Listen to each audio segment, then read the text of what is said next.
All right, next technique, we're gonna go over grabbing this slide and pushing the slide back so you put the gun out of battery.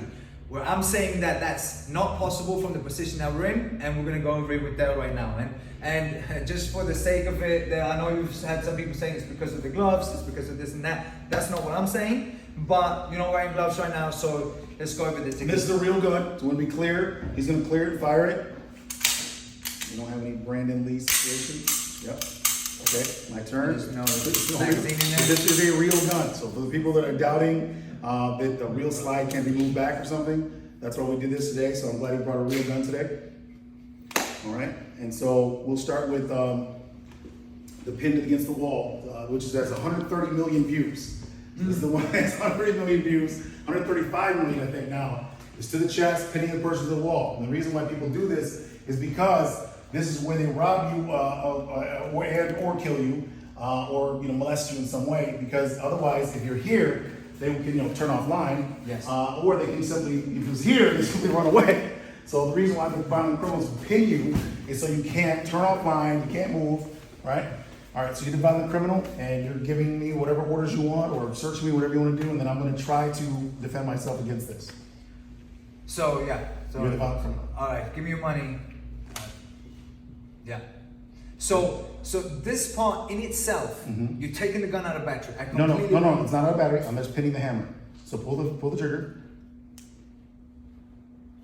Right. Okay, so we can't. So from here, we redirect, and now we have the gun. Right. Okay. And if we don't want to shoot them, we can strip. Right. Okay. Now let's do another one. Same thing to the criminal. Put your finger on the trigger though, so you can actually pull the trigger. If I move it, it's really important that people know that you're going to actually shoot. Okay. Yeah. So let's go ahead and shoot. If I move, yeah, go ahead and pull the trigger. If I move anything, I want you to pull the trigger. Yeah. See. Here we go. Go. Okay. All right. So you're the robber. You're the criminal. You're gonna kill me or whatever you're mad about, whatever it is. Go ahead. Give me your money. Okay. So it's out of battery. You could not pull the trigger. Pull the trigger. No, you're right. 100%. Okay. And then from here, the way we keep them from backing away is we come forward. Okay. So in training, we don't have to hurt each other. Right, So that's why we don't just rush all the time. No. The movement is from here. It comes out of battery. We move forward through the person. Right. So we're always moving forward. We never stay still. I completely agree with you. You always want to move forward in a self-defense situation. My problem is not even the theory of taking a gun out of battery, even pushing it in makes it very unlikely to shoot because it has that safe on there as well. Right. So even just pushing it into yourself. So here, yep, pull the trigger. Yeah, it's not going to work. Yep. You're going to need to take it a couple of Okay, millimeters. so it's out of that again. Right. And this one is a SIG, which usually has a little more play Yeah. than a lot of guns. Like you pull right now. See, it'll still fire. Most guns won't fire even that much out of battery, but a SIG has more play. Yeah. Okay. So in this case, though, when we're here, same thing. You're giving commands, tell me not to move, whatever. Give me your money. From here, you can still see there's no human reaction time that allows that, and you're not even scared of me. Right. In real life, they're actually thinking about several things at the same time. Right. And from here, you can actually take them into your control, or you can use their gun, their finger to pull the trigger. So this part, the idea of taking the gun out of battery, that I don't have a problem. Here's what my issue is. As soon as, and you're right, when you're coming forward and so on, that's what you want. And a lot of times when people, even when it comes to, I teach gun defenses as well, right? When it comes to being able to defend against a gun, and some people are saying, oh, you're not moving, you can't move faster than a bullet. That's not what you need to do. A reaction is slower than an action. I completely agree with you there. My issue from here is, so as you come up to grab the gun, right? When you're doing the first motion, if you go to the motion, I'm going to talk you through. So if you go up to grab it the way you did it, you pull out of the side. From here, because now again, you're strong. You're a strong man, right? You have a pretty good grip. Right. This not strength though. All this is. No, this part, yes, but to put it to here. But from here, anyone that's even slightly trained, and hopefully, criminals shouldn't be trained on a gun, right? Right. But they're gonna try to turn the gun back here, right? Yeah, there's no time. So in real life, what's happening is you're coming here. There's no time for you to turn anything. Remember, they're not scared of you. Right. You're not scared. You have the gun, especially here. You're not scared of me at all. Then You're actually actively doing something. You're mad at me, or you're gonna, whatever this is really serious. But you're not focused on me grabbing the gun. You have zero fear of me. Yeah. You also are trying to do something, either control me or take something from me or molest, whatever it is. You're not just actually focused on just shooting. Right. Even with that, what happens is by the time you see that movement, it's too late. The brain cannot respond before that happens. Absolutely, and I've never in a single video argued that you can't go for a gun in a self-defense situation. You're right. If I want to see the slide, right? You see the slide does take it out of battery, and you saw that. Oh, that yeah. And for sure, right. for sure. And again, when my initial in one of the videos, I thought you grabbing the slide and that is gonna be. I'm just holding. No. And I'm agreeing with you as far as you can't put a gun out of battery.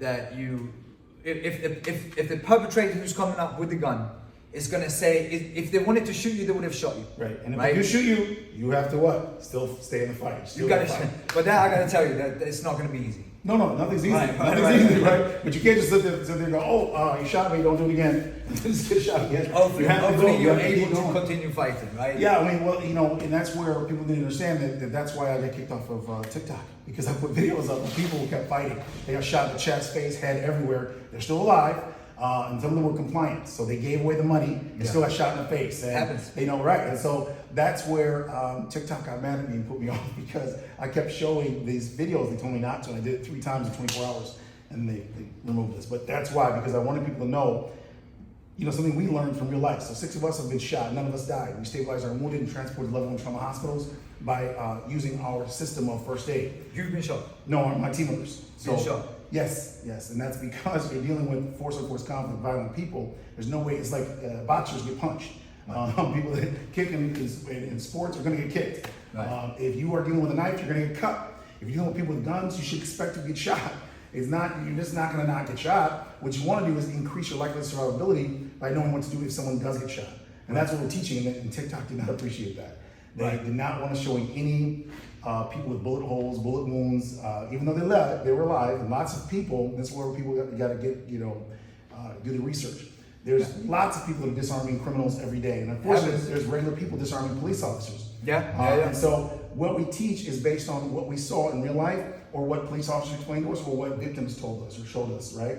And so I'm teaching against those things. One of the police officers that I know was in a situation where a criminal, he grabbed here, he's an Aikido practitioner, and he was holding a criminal this way. The brother of this guy came up with the gun. He grabbed here on the hand, and he hit the guy.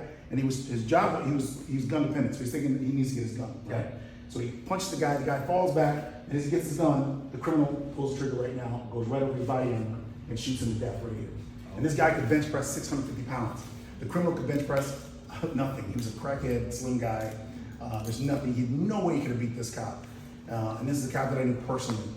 And we talked about these situations, and I had a female team member disarm him with his real gun, his duty gun, and he was bench pressing 650, holding the gun like this, and before he could shoot, she came offline and she took the gun, right? Every time. And so it showed that the mechanics of what makes it work, right? And that officer, tragically, died that day by himself, and he was off duty. He was actually working in secondary employment and security. Right. By himself, which in Detroit normally they don't ever do that. They work together with another officer normally. So so this is our point is to save lives through knowledge. So the one thing I want to go over here. So what you're doing, I go over how you grab your gun again. Here. So yes, when you're grabbing the hammer, and then you're coming forward. Now you're coming forward, and that makes it very, very hard for me to do anything, right? Yeah. Now, there's the other video is when you're from a distance, there's not a second hand where you grab that one-handed. Right. So let's do that one. That's the distance right here. Yep. So a little bit of a distance when you're pulling that. When you pull the trigger if I move. Yeah. Oh. So make sure you pull the trigger. Yep. So from here, you're here, and now you still have the control. There's no way. And in real life, what we teach is that you come here and you go in. Right. And this part I don't have a problem with. That's why I teach it differently, and I teach it and again, there's a lot of people on social media and they teach self-defense. I don't call out, and the reason why is because they do it differently. I don't agree necessarily with all the steps for certain reason, but I can see that it would work in a real life situation. And we see, like you said, we see it all the time with people that are going over when it comes to someone who's attacking right now. My problem was when I saw one hand coming up here. Do your disarm from here. Let's do yours. So the same thing. I'll try to shoot you if you move, and I'll be the criminal. Right. Don't move. Give me your money right now. From here, we're gonna go the same thing when it comes to the gun right now. The person who's holding the gun doesn't think that you're gonna defend. And I'm giving commands, right? So I'm actually talking right now. I'm giving you commands. I'm telling you, don't move, give me your money, whatever. I'm saying, Right. I'm let me speak so it's more realistic. So I'm not like just sitting here focused on shooting you. Yeah. I'm actually gonna be talking, okay? Running my mouth. Like a real criminal is actually thinking about at least 3 things. Number Yeah. 1, they don't want other people interfering. Yeah. Number 2, That's how do I right. get out of here? And number 3, most importantly, how do I get stuff off of you? I'm gonna take your jewelry, I'm gonna take your clothes. They're not just sitting here like, No. right? And they're definitely not scared of you. They're like, man, I have the gun, okay? If you have a gun, yours is not out, so I'm taking it. Yeah. Right, so let's do that. I'm gonna be the criminal. Right. All right, and let me run my mouth first. So Yeah. the timing is on your head. It's actually, it actually helps you, okay? Yeah, of course. Yeah, of course. Man, don't move. Hey, don't move. I'm taking what you got. Yeah, that's good. Yeah. Mhm. So the reason what we teach the steps is you redirecting the weapon. You need to get out of the line of fire. And there was a few videos That was good. where you weren't doing that, where you are moving. The gun was here and you moved out of the way. But that in itself, right? So if it's here and you Yeah, move out of the take it, line, yeah. If I move, you're gonna pull the trigger. right? So now you're grabbing it. So now because now you're controlling it. Yeah, This I all don't this, have a yeah. problem with. Right. But when you're just moving your head, Well, that's teaching. not gonna stop. No, that's teaching. So when we're teaching, so I'm a teacher. So when I'm on videos, I'm not actually showing off about my moves. I'm actually teaching. The way we teach that first is you learn to shoot if I move. Right. So you're learning, right? You're learning that, right? That principle first. The next thing you learn is to grab the gun. The third thing you learn is to redirect. So the first step is just learn to move here. You learn that this works so that you start losing your fear. So our training is about fear management. So what I had to learn in terms of training my staff, who had to go out and really protect people in real life, is I had to get them to stop being fearful. And the way we do that is by teaching, and that's why all of our guns have a trigger, our shotguns, our rifles, our pistols, Right. and we actually, move it combat speed for stabbing. We don't start there, we start off slow, right? Yeah, of course. Then you go Very, fast, very right? cool. And Right. so, but they have to learn not to fear these weapons. And that's why we take down the basic steps. And they come here and they actually try to shoot us, right? That's the first thing. And then what happens is, and also when you have a real gun like we're using right now, that even changes how people feel. Of course. Just knowing it's a real, even though it's unloaded,